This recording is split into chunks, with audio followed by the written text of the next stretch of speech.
अच्छा जी, अस्सलाम वालेकुम क्लास। कैसे हैं आप लोग? खैरियत से हैं? तबीयत ठीक है आप लोगों की? अच्छा, मैं कुछ नॉर्थ के बच्चे भी देख सकता हूँ। नॉर्थ स्टूडेंट्स बेटा मुझे बता दीजिएगा आप लोगों को आवाज़ आ रही है या नहीं आ रही। काइंडली इसको कंफर्म कर दीजिएगा। मोहसिन, मुस्फिरा, निदा, हुरिया, मैं ज़रा सा रिकग्नाइज़ कर रहा हूँ कि ये इनमें से कौन कौन से बच्चे जो है ना वो हमसे पढ़ चुके हैं। ज़रा सा बेटा बताइएगा प्लीज़। ओके। ज़रीना, ज़रीना तो हमारी PCHS की स्टूडेंट है। ज़रीना तुम जो है वो ओके तो ऑनलाइन हो। ओके बेटा, तो कैसे हैं आप लोग? खैरियत से हैं? तबीयत ठीक है? अच्छा जी, चंद बातें मैं करूंगा, उसके बाद जो है वो इसको हम वाइंड अप की तरफ लेकर जाएंगे। सबसे पहले तो मुझे ये बता दें कि हमारे पास जो अभी करंट अरम, आप बताइएगा, यहाँ से स्टार्ट करेंगे। हमने अभी DSR का पेपर दिया कैफ 3, और आपने अभी दिया है कैफ 6 कॉर्पोरेट रिपोर्टिंग, राइट? तो पहले तो मुझे ये बताइएगा कि ओवरऑल एक्सपीरियंस कैसा रहा DSR के हवाले से, यानी कि data system and risk paper जो हमारा कैफ 3 है। पहले तो उसके बारे में मुझे बताइएगा। पेपर आसान था? मैं सवाल करूंगा, आपने बताना है पेपर आसान लगा आपको, मुश्किल लगा? आसान। अच्छा, जो हमने क्लास के अंदर कवरेज करी थी वो तमाम जो है वो, कोई ऐसा सवाल तो आपको नहीं लगा कि यार ये चीज़ हमने कवर नहीं करी थी क्लास में? कोई मतलब सरप्राइजिंग एलिमेंट तो कोई क्लास में नहीं था, मतलब पेपर में नहीं था?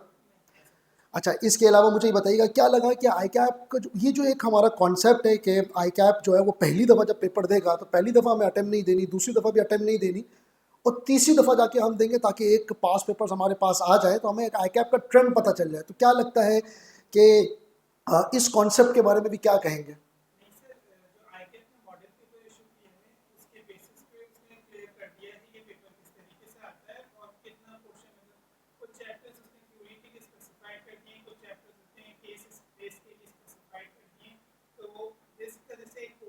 जी जी जी जी जी। ओके। तो इसका मतलब ये है कि हमारे पास जो मॉडल पेपर था वो काफ़ी है ये जज करने के लिए कि आई कैप का जो है वो वेवलेंथ क्या होगा, और अब जो अटैम्प्ट हो गई है तो model paper plus this current attempt का जो पास पेपर है वो काफ़ी होगा ये जज करने के लिए कि नेक्स्ट अटैम्प्ट में क्या आएगा।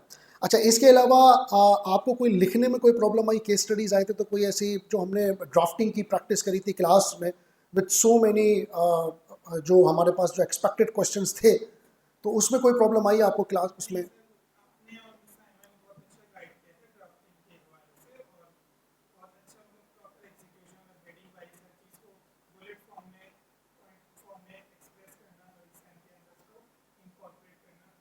चलें जी, thank you so much for your feedback. CAF 6 का तो मतलब मेरे ख्याल से पेपर आसान ही आया था, कोई ऐसा वो नहीं था। अच्छा क्लास, यहाँ पे इनका फीडबैक लेने का मकसद सिर्फ और सिर्फ ये था कि आपको ये बता सकूँ कि DSR का पेपर इस दफ़ा कैसा आया था, और हमारी अल्हम्दुलिल्लाह जो प्रिपरेशन थी क्लास के अंदर वो किस लेवल पे हमने कराई थी। अपने बारे में मैं आपको ये बता दूं कि अभी जो करंट अटैम्प्ट हमारी जो नेक्स्ट अटैम्प्ट जा रही है उसमें मेरे पास CAF 1 that is FAR 1, CAF 3 that is DSR, CAF 6 that is corporate reporting, and CAF 7 that is BIA। ये 4 सब्जेक्ट्स के अंदर जो है वो मेरी इन्वॉल्वमेंट होगी, और FAR 1 और CR के अंदर 20% की इन्वॉल्वमेंट है। DSR ऑलमोस्ट 50 to 60% आप कह सकते हैं, both in north in PCHS campus में मेरे पास होगा। और कैफ 7 के अंदर भी अगर सर माजिद और मिस साइमा का एरिया हटा दिया जाए तो ऑलमोस्ट सर कितना 50% का पेपर बन रहा होता है, तो वो भी मेरे पास BIA का होगा। जिस तरह सारे टीचर्स ने बात करी, सर तलाल ने भी बात करी, सर शरीफ तबानी ने भी बात करी, कि हमारे पास जो नेक्स्ट अटैम्प्ट के अंदर जो टाइम है ना वो बड़ा शॉर्ट है, यानी कि सीधा सीधा आप अपना 1 महीना जो है ना वो हटा दें। अब इस 1 महीने को अगर हम हटा देना तो हमारी जो क्लासेस स्टार्ट होंगी वो समझ लें कि ईद के बाद ही होंगी, और टेक्निकली अप्रैल में और जून। अच्छा, एक चीज़ इसके अंदर हम मिस कर रहे हैं कि इसके अंदर हमारे पास ईद तो चले हम गुजारने के बाद स्टार्ट करेंगे, लेकिन इसी दौरान बकरा ईद भी आएगी, इसी दौरान मेरा ख्याल है शायद मुहर्रम भी पड़ेगा, इसी दौरान एक PSL का मैच भी आ जाएगा, ठीक है, इसी दौरान आपके कुछ फैमिली इवेंट्स भी होंगे। तो अगर हम इनको लगा दें और संडे भी ऑफ कर दें, रातें भी ऑफ कर दें, तो टेक्निकली हमारे पास 3 महीने भी नहीं है। ये सब कुछ अगर हम हटा देंगे तो हमारे पास इफेक्टिवली जो है ना वो 2 महीने, जो मैं कैलकुलेट कर रहा हूँ सिर्फ वो 2 महीने। अब 2 महीने के अंदर ये इतना बड़ा पहाड़ जैसे जो हमारे पास जो सिलेबस है वो हमें कवर भी करना है, और एक एक चीज़ को भी कवर करना है, और इसको मेक श्योर करना है कि थ्योरेटिकल एरियाज़ के अंदर हमारे पास ड्राफ्टिंग का भी कोई इशू ना हो और पास पेपर्स का भी कोई इशू ना हो, क्योंकि अगर कोई ऐसी चीज़ मिस हो गई तो हमारा भी नुकसान है, आपका भी नुकसान है।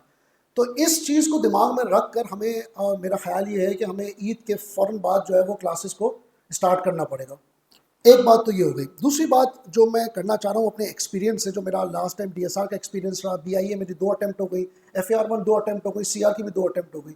एक एक्सपीरियंस शेयर करूँगा, एक इसके बाद आपको एक चीज़ समझाऊँगा और उसके बाद जो है वो मैं इसको एंड करूँगा। देखिए लास्ट टाइम मेरा जो एक्सपीरियंस रहा यहाँ पे DSR का फर्स्ट अटेम्प्ट था, मेरा ख्याल है अरहम आप बताएंगे, नॉर्थ में मेरे ख्याल से हमने 1 महीना 20 दिन पहले कोर्स ख़त्म कर दिया था। 1 महीना 10 दिन, 1 महीना 20 दिन पहले कोर्स ख़त्म कर दिया था, जो कि शायद इस दफ़ा पॉसिबल ना हो। कोशिश करेंगे कि आपको एक जुलाई का पूरा इफेक्टिव मंथ दे सकें ताकि आप अपनी प्रिपरेशन करें। लेकिन हमने लास्ट टाइम 1 महीना 10 दिन 20 दिन पहले DSR ख़त्म किया, BIA भी हमने इतने ही टाइम में ख़त्म किया, FAR1 और CR भी इतने ही टाइम पे ख़त्म किया, यानी कि फुल फ्लैज बच्चे के पास इफेक्टिव 1 महीना और 10 दिन थे अपनी तैयारी करने के लिए। अच्छा, उसमें हमारा फ़ायदा ये हो गया कि हमने अपनी वर्कशॉप को बेहतर तरीके से प्लान किया। बच्चों की जो इतनी क्यूरीज थी जो over the period of time accumulate हो रही होती है, उसको मैंने आंसर कर दिया। अच्छा, फारिग होने के बाद हमने अपने माइंड मैप्स के ऊपर काम किया, नोट्स को मज़ीद इम्प्रोवाइज कर दिया, और जैसे सर तबानी ने कहा कि सोशल मीडिया के ऊपर प्रेजेंस को मैंने अपनी और वो कर दिया। अगर वो मेरे पास 1 महीना 10 दिन ना होता और शायद मैं अपनी क्लासेस एंड तक ले रहा होता तो मेरी सोशल मीडिया पे प्रेजेंस नहीं होती, मैं रील्स पे काम नहीं करता और मैं बस लगा हुआ ही होता। तो वो आपका भी फ़ायदा हो गया, मेरा भी फ़ायदा हो गया, और इस अटेम्प्ट में इंशाल्लाह इस चीज़ को भी हमें मेक श्योर करना है। Lessons to be learn from the last batch मेरे लिए भी थे, आपके लिए भी थे। देखिए वो बच्चा जिसने पहले दिन से, चाहे लाइव आ रहा हो, रिकॉर्डिंग पे आ रहा हो या फिजिकल आ रहा हो, तीनों मोड इस्तेमाल कर रहा हो, लेकिन पहले दिन से मुझे उसका नाम पता था, उस बच्चे को प्रॉब्लम ही नहीं आई पेपर के अंदर। जैसे अरहम ये बच्चा बैठा हुआ है, इसको मैंने देख कर भी रिकग्नाइज कर लिया, ये हमारी जान पे आ गया था। पहले इस बच्चे ने एक सवाल मिस साइमा से चेक करवाया, मिस साइमा आप चेक करें, वही सवाल उसने मुझसे भी चेक करवाया, वही सवाल उसने हमारे जो तीसरे को टीचर्स थे उससे भी चेक करवाया। अच्छा, अब वो चेक करवाने पे हुआ इस तरीके से कि इस बच्चे को 3 डिफरेंट ओपिनियन मिली, जो कि इंशाल्लाह अब जो हम चीज़ लेकर आ रहे हैं उससे इसकी ये चीज़ भी ख़त्म हो जाएगी। लेकिन इस बच्चे को 3 ओपिनियन मिली। एक बच्चे का टीचर के साथ लगना, कोऑपरेट करना, उसके पास उसकी जान पे आ जाना, उस बच्चे के लिए इतना ही फ़ायदेमंद है जितना एक टीचर के लिए फ़ायदेमंद है कि यार वो इतना सीरियस और कंसर्न है, मुझे इसका नाम भी पता है, मुझे इसकी वेवलेंथ भी पता थी, मुझे इसका बैकग्राउंड भी पता है, इवन मुझे ये भी पता है इसकी स्कूलिंग क्या है, क्योंकि इतनी इंटरेक्शन हुई है कि स्कूलिंग भी पता है, कहाँ रहता है ये भी पता है, क्या कर रहा है ये भी पता है, हर चीज़ उसके नाम से पता है। और इस तरह बहुत सारे बच्चे और भी, जैसे अभी मैंने एक बच्ची का भी नाम लिया, और भी बहुत सारे बच्चे जिनका हमें पता है, जिनसे हमें पूछने का दिल चाहेगा। अगर उनका एग्ज़ाम रिजल्ट वाले दिन मैसेज नहीं भी आता तो हम खुद उनको फ़ोन करके पूछते हैं, भाई आपका रिजल्ट क्या रहा, हमें बताओ, हमें आपका कंसर्न ज़्यादा है। अगर आप ऐसा बनना चाहते हैं ना कि टीचर आपका खुद कंसर्न करें, तो एटलीस्ट अपनी क्लास के अंदर फिजिकल प्रेजेंस को मेक श्योर करें। नहीं आ रहे हो तो टीचर से बात करें, टीचर के पीछे लगें, हमारी जान पर आएँ। और दूसरी बात यह है कि कभी अगर आप नहीं भी आ सकते हो फिजिकल क्लास के अंदर तो टीचर को इन्फॉर्म करें। ये एक एथिकल वे भी है, मॉरल वेज भी हैं। और मैंने लास्ट ओरिएंटेशन के अंदर ये बात बताई थी कि जब आप टीचर की नज़र में रहते हैं और इंस्टीट्यूशन में आते रहते हैं तो हो सकता है कि आपका प्रोस्पेक्टिव एम्प्लॉयर वो टीचर ही हो सकता है कि आगे आपको जॉब देने में वो टीचर ही आगे कर दे कि क्योंकि मैं इसको जानता हूँ, मैं इसको करता हूँ, तो यार आप एक काम करो, इस पर्टिकुलर फर्म में, इस पर्टिकुलर कॉर्पोरेट के अंदर आप इस बंदे को आप रेफर कर देते हैं। हमारे पास TSA के अंदर ऐसे बहुत सारे टीचर असिस्टेंट हैं, ऐसे बहुत सारे बंदे हैं जो कभी हमारे स्टूडेंट रहा करते थे और आज हमने इनको जॉब ऑफर करी है और वो यहाँ पर तबानीश के पेरोल पर है। वो इसलिए है क्योंकि हम इनको जानते हैं, हमें उनकी प्रोग्रेस पता है, हमें उनके क्विज के मार्क्स पता है, हमें उनका बैकग्राउंड पता है। लेकिन अगर एक बच्चा बिल्कुल IS 38 की तरह इंटेंजिबल रहेगा, ना दिख रहा है, ना महसूस हो रहा है, ना टच कर सकते हैं, ना फिजिकल कर सकते हैं, लेकिन हमसे एक्सपेक्ट करते हैं कि हम उसको रिकग्नाइज करें क्योंकि उसके हिसाब से उसके 6 क्राइटेरिया पूरे हो गए हैं, तो हम उसको रिकग्नाइज भी करें। तब वो IS 38 के हिसाब से जब वो बच्चा दिख ही नहीं रहा, बात भी नहीं कर रहा, और अचानक से एग्ज़ाम से सर माजिद एक दिन पहले एक ऐसा सवाल पूछेगा कि ऊपर से लेकर नीचे तक जो है ना वो तन बदन में आग लग जाएगी। जैसे फॉर एग्जांपल DSR में मुझसे 3 दिन पहले एक बच्चे ने पूछा, सर मैं अभी बुक पढ़ना स्टार्ट कर रहा हूँ, आपका क्या ख्याल है?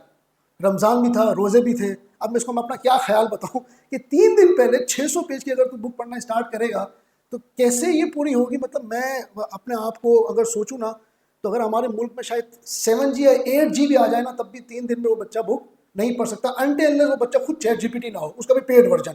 फ्री वर्जन में तो काम नहीं करेगा, वो पेड वर्जन लेना पड़ेगा। तो ChatGPT हो तो 600 पेज की किताब वो पढ़ लेगा, अदरवाइज तो नॉट पॉसिबल। अब उस बच्चे का नाम भी नहीं पता, चैट में भी मेरे पास लिखा हुआ आ रहा था कि this person is a new in chat, do you want to add this या do you want to block this. मतलब उसका नाम भी सेव नहीं है मेरे पास। अब उस बच्चे को पहले तो मैंने जाके देखा कौन से ग्रुप का पार्ट है, वो जवान का बच्चा किसी ग्रुप का भी पार्ट नहीं था। अब मुझे कैसे पता चलेगा कि वो इनरोल्ड है नॉट इनरोल्ड है, कैसे वो, अच्छा फिर 2 सेकंड में जवाब नहीं आया तो 2 क्वेश्चन मार्क, 3 सेकंड में जवाब नहीं आया तो 4 क्वेश्चन मार्क। सर कहाँ थे 3 महीने तक, क्वेश्चन मार्क तो मुझे पूछना चाहिए। फिर मैंने 10-12 क्वेश्चन मार्क भेजे उसको कि आप थे कहाँ इतने अरसे तक, ये बताया हमें। तो सर इस तरह ज्यादती, अच्छी ज्यादती पता है आपने अपने साथ की है, माँ बाप का पैसा, इन्वेस्टमेंट, एक्सपेक्टेशन, उम्मीदें। फादर बनेंगे तो पता चलेगा कि एक उम्मीदें होती है ना बाप की, माँ की, खासतौर पे तो बाप की ज़्यादा होती है क्योंकि बाप फ्यूचर डिसाइड करता है बच्चे का। तो वो उम्मीद जो होती है ना, वो बाप बेचारा सोचता है मैंने अपने बच्चे को चार्टर्ड अकाउंटेंसी में डाला है, 3-4 साल बाद ये चार्टर्ड अकाउंटेंट बन जाएगा और मेरा नाम फ़ख्र से महसूस, मतलब फ़ख्रिया बताएगा। और हम क्या कर रहे होते हैं, हम उसके पैसों को, उसकी एक्सपेक्टेशन को, उसकी उम्मीदों को सब साइड पे करते हैं और अपने आप को एक पता नहीं को तुर्रम खान समझते हैं। अभी मैं इसमें आने वाला हूँ। तो याद रखिएगा सर, ये ज्यादती ना करें। वो बच्चा, मुझे आंख बंद करके उम्मीद है कि वो पास हो जाएगा जो डे 1 से लगा है, और अगर वो पास नहीं होगा तो सबसे पहले निकलने वाले आंसू जो है ना वो हमारे होंगे कि हम उसके लिए कुछ कर नहीं पाए। वो बच्चा जिसने पहले दिन से क्लासेस ली, बेंचमार्क हमारे सामने बैठा हुआ इसलिए मैं आपको बता रहा हूँ, जो पहले दिन से क्लासेस ली, दूसरी बात क्विज दिए, असाइनमेंट दिए, अपने नोट्स खुद बनाए, हमारे तो लिया ही लिया, अपने नोट्स खुद बनाए, बुक को वर्ड बाय वर्ड रीड किया। हमने अल्हम्दुलिल्लाह 600 पेज की बुक को वर्ड बाय वर्ड रीड किया है। मैंने अपने नोट्स तो आपको दिए ही दिए, वर्ड बाय वर्ड रीड किया है, कीवर्ड्स बनाए, असाइनमेंट्स करें। ये सब कुछ करने के बाद अगर एक बच्चा फेल होता है तो हम लक को बुरा भला कह सकते हैं कि उस बच्चे का नसीब ऐसा, या हम नहीं कर पाए। लेकिन अगर एक बच्चा किताब भी नहीं पढ़ रहा, असाइनमेंट भी नहीं कर रहा, पास पेपर्स भी नहीं कर रहा, रिस्पॉन्ड भी नहीं कर रहा, इधर उधर खाली तजर्बों में लगा हुआ है, और उसके बाद उसको हम समझा रहे हैं, काउंसलिंग कर रहे हैं कि बेटा ये ना करो, ये ना करो, ये ना करो, तो उसके बाद भी अगर वो ना करें तो अब किसको हम कसूरवार ठहराएं? ये बहुत बड़ा अलमिया है, बहुत बड़ा क्वेश्चन मार्क है। This needs to be address in this orientation. तो ये काम आपने नहीं करना, ये लेसन्स टू बी लर्नड है। दूसरी इंपॉर्टेंट बात ये है कि आपने कम से कम टीचर पे 30 to 40% रिलाई करें, ट्रस्ट करें। मैं तो सोच रहा हूँ कुछ इस तरह की टी शर्ट्स बना दूँ जहाँ पे मैं लिख दूँ कि sir trust me, I am your mentor, ताकि आपको वो टी शर्ट्स देखकर बार बार याद आता रहे कि हम आपके मेंटोर हैं। तो इसको कम से कम समझें कि एटलीस्ट जो टीचर बता रहा है ना, वो तजर्बे से, एक एनर्जी से, एक फीडबैक से वो बता रहा है। तो इसको एटलीस्ट आपने जो है ना वो दिमाग में रखने के, जो बता रहे हैं ना उसको लिखे, अपने नोट्स बनाए, जो क्लास में हो रहा है ना उसी दिन जाके उसको रिवाइज करना है। और वरना खाना नहीं खाना आपने, वरना डिनर नहीं करना, उसी दिन रिवाइज करना है, उसी दिन, अगला दिन ही नहीं करना। और आप ये करेगा तो भूखा रहेगा, वो भूखा रहेगा। जिस तरह आपको भूख लगती है ना, ये भी नीड है। सर क्लास के अंदर सर हमने क्वेश्चन करा प्रेशापुर लिमिटेड, हमने करा हदेरो लिमिटेड, हमने करा काशिफ लिमिटेड, मुल्तान लिमिटेड, उसी दिन उसी वक्त करना है, या खाते खाते करें या खाने से पहले करें, और उसी वक्त करना है ताकि माँ बाप को भी लगे कि बच्चा जो है ना वो पढ़ाई कर रहा है। अदरवाइज आपके लिए खाना ममनू है, बल्कि मकरू है, करना ही नहीं, खाना ही नहीं खाना। तो सर इस चीज़ को लाजमी अपने में आपको मेक श्योर करना है, पूरी तैयारी करनी है, डे 1 से एनर्जी मारनी है। और 100 रुपये अगर आपने यहाँ पे दिए ना तो 200 रुपये का काम हमसे लेना है, और 300% की मेहनत आपने पानी है। और फिर ये पेपर ना निकले तो फिर कहना, कहा ना मैंने आपको कि आंसू हमारे सबसे पहले निकलेंगे कि यार इस बच्चे का पेपर नहीं निकला। कुछ बच्चे ऐसे होते हैं, यकीन करें, दिल की बात बता रहा हूँ, फिर रिजल्ट आता है ना और वो बच्चे फेल हो जाते हैं, तो हमें अगर टीचर अंदर से हो रहा होता है कि ये तो होना ही था, अब मुंह पे तो नहीं बोल सकते आप, ये तो होना ही था जो आप हरकत कर रहे थे। कुछ ऐसे होते हैं जो पास हो जाते हैं ना तो खुशी होती है, कुछ बच्चे ऐसे होते हैं जो फेल हो जाते हैं ना तो इतना ही दिल में दुख हो रहा होता है कि यार मतलब ये नहीं हो सका, दूसरी दफ़ा फेल होता है और दुख हो रहा होता है, तो तकलीफ होती है। उसको हम पर्सनलाइज अटेंशन के तौर पर इसको डील कर रहे होते हैं। लास्ट बात सर करूँगा, और हमेशा सर मैं लंबी कर देता हूँ थोड़ी सी, बस इस दफ़ा से लास्ट बात करूँगा। देखें, ये लास्ट बात इस चीज़ को भी एड्रेस करेगी कि हमारे 3 महीने किस तरीके से करें, इस बात को भी एड्रेस करेगी कि हमारे अंदर क्या इश्यूज़ हैं। देखिए, हर इंसान की है ना 2 एज होती हैं। एक है उसकी मेंटल एज, दिमागी सोचने का तरीका, एनालिटिकल रीजनिंग, लॉजिकल रीजनिंग। एक होती है उसकी क्रोनोलॉजिकल एज, फिजिकल एज, कि वो कितने साल का है। हमने हर दफ़ा पढ़ा कि चार्टर्ड अकाउंटेंसी में आने के लिए हमारा आईक्यू बड़ा अच्छा होना चाहिए। वैसे तो पास होने के लिए 4 क्यूज़ होने चाहिए, आईक्यू, पीक्यू, एसक्यू और आपका ईक्यू। ये 4 क्यूज़ आपकी ज़िंदगी में होने चाहिए। किसी और दिन बात करूंगा कि ये 4 क्यूज़ क्या हैं। आप किसी भी कामयाब इंसान को देखेंगे ना, किसी भी फील्ड के अंदर उसने 4 क्यूज़ पे मेहनत की हुई होती है। रफली अगर मैं आपको बताऊं, दिमाग पे, IQ पे, EQ मतलब दिल पे, उसका हार्ट स्ट्रांग होता है, SQ स्पिरिचुअल क्वोशंट अल्लाह से कनेक्ट होता है, और HQ हेल्थ क्वोशंट यानी कि वो उसकी बॉडी फिट होती है। तो 4 के ऊपर सर अल्हम्दुलिल्लाह मतलब ऐसा बचा था। तो 4 क्यूज जो है ना वो हमें इसके ऊपर फोकस करना होता है। आज सिर्फ IQ पे बात करूंगा। IQ निकालने का एक फार्मूला होता है, पता है ये वाली बात। IQ निकालने का फार्मूला ये है कि अगर आप मेंटल एज को क्रोनोलॉजिकल एज से डिवाइड कर देंगे और मल्टीप्लाई बाय 100 कर देंगे ना, तो आपके पास एक IQ का एक आपके पास आ जाएगा कि यार मेरा IQ इतना है। नॉर्मल एवरेज पर्सन का जो IQ होता है ना, जो एवरेज पर्सन है, यानी कि जो एवरेज टाइम लेगा किसी भी सवाल को सॉल्व करने के लिए, किसी भी प्रॉब्लम को सॉल्व करने के लिए, वो है 90 to 110। अगर 90 to 110 अगर आपका रेट आ रहा है ना, तो एक बंदा एवरेज है। 70% से नीचे बंदा रिटार्डेड कहलाया जाता है कि उसका दिमाग उस लेवल पे काम नहीं कर रहा जितनी इस बेचारे की एज है।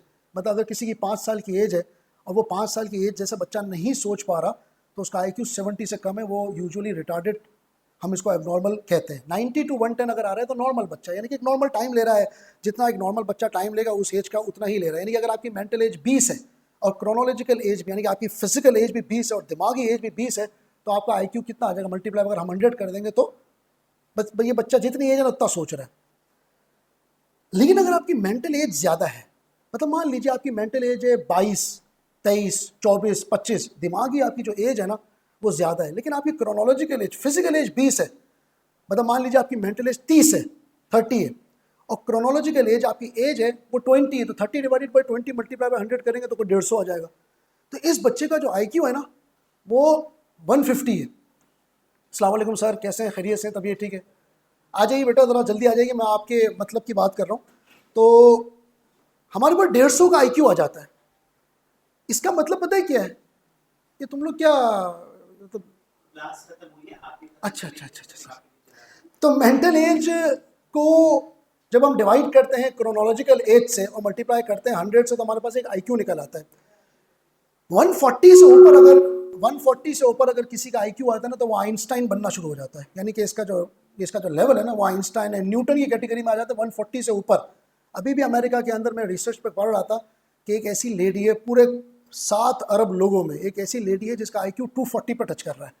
यानी कि आपने इसको पेपर दिया, यूँ दिया, दूसरा पेपर, यूँ दिया, दूसरा पेपर, तीसरा पेपर, चौथा पेपर, उसका IQ इतनी फास्ट काम कर रहा है उसकी एज के हिसाब से, 220 या 240 पर टच कर रहा है। रेयर बंदी है, 7 अरब लोगों में खाली एक ही बंदी है। सर मैंने आपको ये वाली बात क्यों बताई? देखिए, चार्टर्ड अकाउंटेंसी में आने के लिए ना मैंने काफ़ी रिसर्च करी है उसके ऊपर। CA, ACCA, CFA, ICW, actuarial science, CSS, civil service, इनमें आने के लिए आपको एवरेज से ज़्यादा IQ चाहिए। यानी कि मैं बात कर रहा हूँ, मैं आपको नहीं कर रहा हूँ आप आइंस्टाइन बन जाए, 140 प्लस की बात नहीं कर रहा हूँ। मैं आपको ये वाली बात भी नहीं कर रहा हूँ कि आप जो है ना वो 130 पे आए, लेकिन आपको 110 से ऊपर जाना पड़ेगा। अपनी एज से ज़्यादा सोचना पड़ेगा, अपनी एज से ज़्यादा पावरफुल होना पड़ेगा। अगर 90, 110 नॉर्मल लोगों का IQ है ना, तो आपका IQ 110 नहीं होना चाहिए, आपका IQ 120 तक जाना चाहिए। यानी कि जितनी आपकी एज है ना उससे ज़्यादा आपको पावरफुल होना है, उससे ज़्यादा आपको प्रेडिक्ट करना है, उससे ज़्यादा चीज़ें करनी है। अक्सर बच्चे हमारे पास आके कहते हैं सर ये इतना मुश्किल सवाल है, हमसे हो ही नहीं रहा। अबे भाई, हो जाता तो CA में थोड़ी होते, फिर तो BBA में होते। अगर ये हो जाता तो ADC में होते। सर ये जो सवाल है ना, इस पर एग्जामिनर क्या कहेगा, हमें पिक नहीं कर पा रहे। आप पिक इसलिए नहीं कर पा रहे क्योंकि आपने ये सोचा हुआ कि मेरा जितनी एज है ना मैं उसके हिसाब से सोचूंगा। हमें मेंटल एज बढ़ानी है सर। और ख़ास तौर पे अभी जो हमारे पास 3 महीना है ना, आप यकीन करें, मैं श्योरिटी के साथ कह सकता हूँ कोई भी टीचर के पास ये टाइम भी नहीं होगा इस 3 महीने के अंदर कि वो ये पूछ सके समझ में आवियो ना आवियो, समझ में आया कि नहीं आया। इसलिए क्योंकि उसके वो टाइम ही नहीं होगा ये पूछने के लिए कि आपको समझ में आया कि नहीं आया, क्योंकि वो तो भागेगा ना, जल्दी जल्दी पढ़ेगा। तो your mental age should be more stronger than your chronological age. दुनिया में कामयाब होना है, अपने से आगे बढ़े, अपने से ज़्यादा समझदार लोगों में बैठे। मेरे दादा बिशाले मरहूम कहा करते थे, अगर दुनिया में कामयाब होना है तो अपने से 12, 15, 20 साल बड़े से दोस्ती करो। इतवानी साहब के साथ आजकल मैं बैठता हूँ तो काफ़ी सारी चीज़ें गार्डनिंग की, इधर उधर की सीखने को मिलती हैं। अदरवाइज़ मुझे सोच ही नहीं सकता था। मैं अपने DSR के अंदर टेक्नोलॉजी की एग्जांपल देता हूँ, तो एग्रीकल्चर सेक्टर है हम एग्रीकल्चर सेक्टर के अंदर IT कैसे इस्तेमाल हो सकती है, आर्टिफिशियल टेक्नोलॉजी कैसे इस्तेमाल हो सकती है। तो मैं अक्सर बच्चों को कहता हूँ भाई कि तबानी साहब को लाना पड़ेगा, क्योंकि एग्रीकल्चर सेक्टर के अंदर टेक्नोलॉजी, सॉइल की, हेल्थ की, क्रॉप की, इरिगेशन, किस तरीके से टेक्नोलॉजी लेकर आए। अब ये तो एक ऐसी बंदे को पता होगा जो गार्डनिंग के अंदर हो। तो सरकार IQ अपना बढ़ाने के लिए मेंटल एज थोड़ी फास्ट करें, थोड़ा सा समझे कि अगर ये चीज़ मुझे समझ में नहीं आ रही तो मेरा फॉल्ट है, मुझे एक कदम और आगे बढ़ना है, मुझे एक कदम और आगे बढ़ना है, ताकि तभी हम इस फील्ड को क्रैक कर सकते हैं। अपना बहुत ज़्यादा ख्याल रखिएगा। किसी भी किस्म का कोई सवाल हो तो आप मुझसे ओरिएंटेशन के बाद पूछ सकते हैं। अस्सलाम वालेकुम, अल्लाह हाफ़िज़।